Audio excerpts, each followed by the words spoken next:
Nous, en France, on a cette possibilité de continuer dans le professionnel en enseignement supérieur, puisqu'on a des licences professionnelles qui existent. Et au niveau de l'enseignement professionnel, on va même jusqu'au titre d'ingénieur, c'est-à-dire qui est 5 ans après le baccalauréat. Et on a aussi des masters qui sont très professionnalisants chez nous. Donc, au niveau des échanges, c'est tout à fait possible d'échanger sur le domaine professionnel supérieur.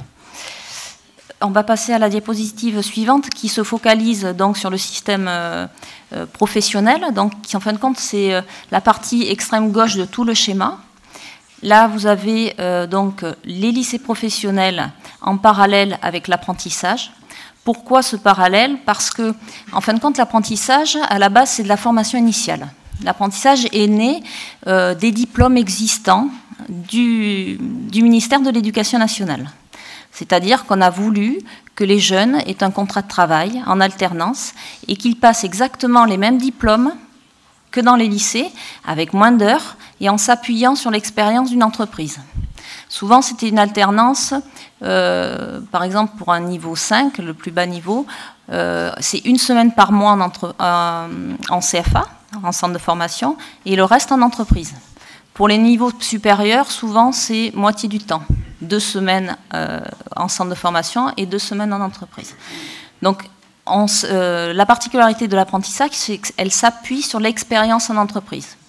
Tout l'ingénierie pédagogique, tous les outils sont créés sur une construction de complémentarité centre de formation et entreprise. Donc, on est vraiment proche du monde professionnel, du monde de l'entreprise. Formation initiale, pourquoi? Parce que les lycées passent exactement le même diplôme, sauf que l'alternance est beaucoup moins importante, puisqu'elle se canalise souvent à 4 à 6 semaines par an. Donc, beaucoup moins d'alternance en entreprise. En plus, c'est un statut de scolaire, alors qu'en apprentissage, c'est un statut de salarié. En Aquitaine, on a la particularité d'avoir développé l'apprentissage, pas seulement sur les diplômes de l'Éducation nationale, donc on le verra dans une autre diapositive, on a aussi la particularité de l'avoir développé dans d'autres certifications qui sont plus professionnelles ou plus de branches, donc où on a des spécificités, des certifications proches des métiers, des entreprises. Donc l'apprentissage s'est développé. Juste un petit rappel historique, ça fait plus de 30 ans que l'apprentissage a été décentralisé au niveau des régions. C'est-à-dire qu'avant, c'était l'État qui gérait directement l'apprentissage. À ce jour, les régions ont pris la compétence première de cette gestion. Ce qui permet, surtout, c'est de gérer la carte des formations. C'est-à-dire que la région a la possibilité d'ouvrir, de fermer, d'agrandir le nombre de places de toutes les formations professionnelles qui sont liées à l'apprentissage. Bien sûr, en tenant compte de la voie scolaire, puisque le but, c'est pas de vider d'un côté pour remplir de l'autre, c'est de trouver un équilibre par rapport aux besoins économiques que l'on a sur le territoire. Donc là, vous pouvez voir que les deux filières sont parallèles, mais on peut dire aussi qu'elles sont complémentaires, parce que dans le système français, on peut glisser d'une passerelle à l'autre. On a la possibilité de passer de l'apprentissage à la voie scolaire. C'est-à-dire que si demain il y a un jeune qui a une rupture de contrat avec une entreprise, il peut reprendre un cursus scolaire traditionnel puisqu'on est sur la même certification. Voilà. Donc, un des grands fondements de l'apprentissage, puisque c'est un contrat de travail à la base, pour que ce contrat puisse se signer, il faut qu'il y ait un jeune. Mais il faut aussi qu'il y ait une entreprise, toute la difficulté, puisque, bon, comme on l'a un peu souligné dans cette matinée, c'est vrai qu'on est dans une période de crise forte. Le marché de l'emploi trouve des difficultés. On le ressent aussi en France, puisqu'on voit les effectifs apprentis commencer à baisser. Et il faut aussi qu'il y ait un CFA, alors un centre de formation.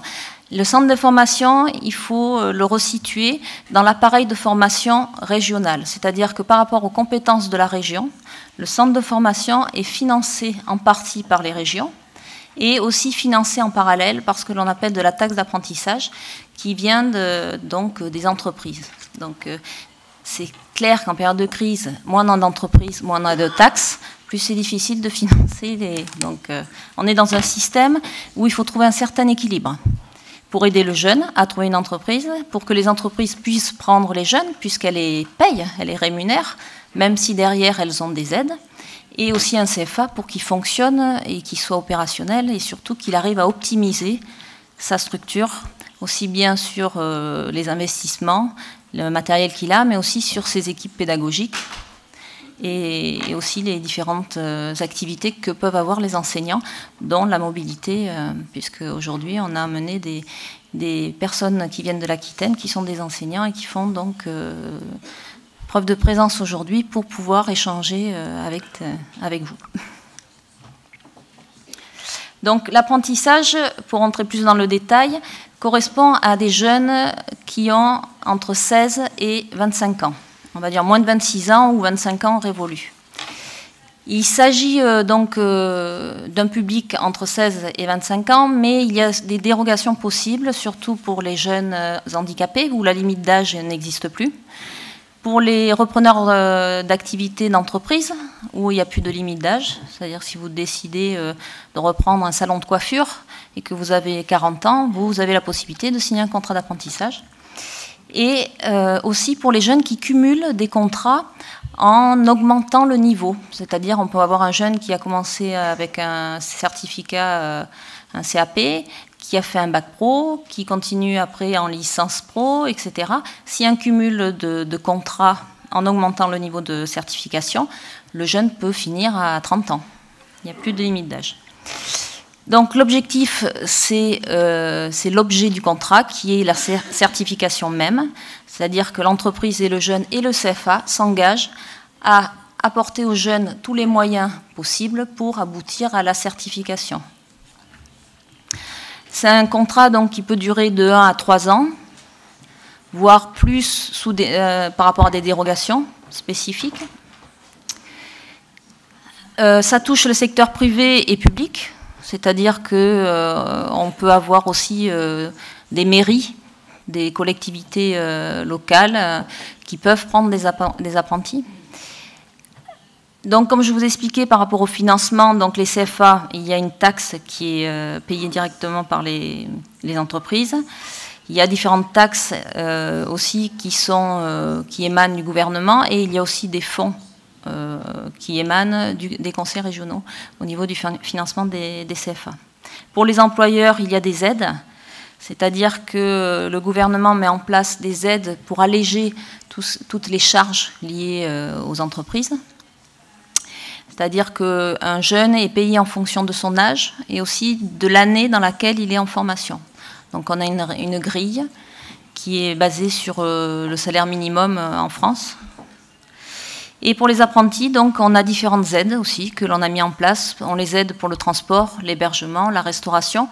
Et aussi, on a mis en place un fonds social d'aide aux apprentis qui leur permet de s'équiper, de s'acheter un moyen de locomotion, une voiture, un scooter, ou de passer le permis, ou de manger aussi, puisqu'on a des jeunes qui sont en difficulté et qui ont du mal à pouvoir se nourrir.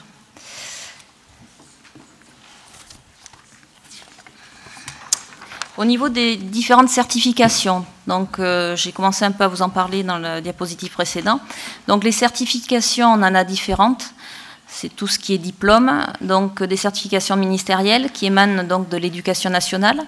Donc en fin de compte, c'est la genèse de l'apprentissage. À la base, tous les diplômes étaient de l'éducation nationale au niveau de l'apprentissage, essentiellement. Après, ils se sont développés au niveau d'autres ministères, comme le ministère de la Jeunesse et du Sport, le ministère de l'Agriculture aussi, et ainsi que le ministère de l'Emploi, où on voit apparaître des titres professionnels plus spécifiques.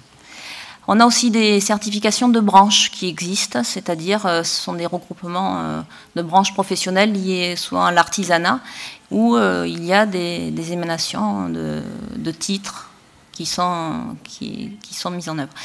Il faut savoir que pour qu'une de ces certifications puisse apparaître sur un contrat d'apprentissage, il faut qu'elle soit reconnue au registre national des certifications. C'est-à-dire qu'il faut qu'il y ait une reconnaissance de l'État sur toutes les certifications pour que l'objet du contrat puisse aboutir.